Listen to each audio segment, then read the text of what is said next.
नमस्कार. Student academy मध्ये पुन्हा एकदा तुमचं स्वागत आहे.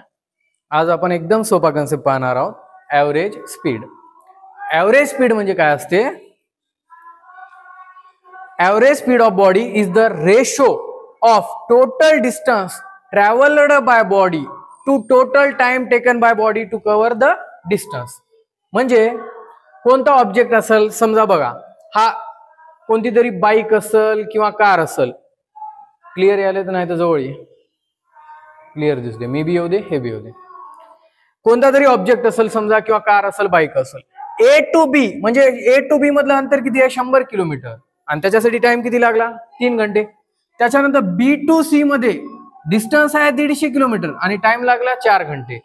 सी टू डी मध्ये डिस्टन्स आहे 80 किलोमीटर आणि टाइम लागला 2 घंटे.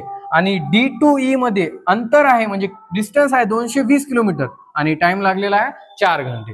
तर आपल्याला इथं वेगवेगळ्या तासामध्ये वेगवेगळी स्पीड आहे, तर आपल्याला याची काढावं लागते ॲव्हरेज स्पीड. तर ॲव्हरेज स्पीडचा सोपा फॉर्म्युला आहे, average speed is equal to total distance travel divided by total time taken. Total distance travel किती आहे? 100, 150, 80, 220 आणि भागिले टोटल टाइम काय? 3 घंटे, 4 घंटे, 2 घंटे आणि पुन्हा 4 घंटे. तर या सगळ्याची बेरीज वरी येते 550 आणि खाली येईल 13. ह्याचा जर तुम्ही भागाकार केला तर 42.3 किलोमीटर पर आवर.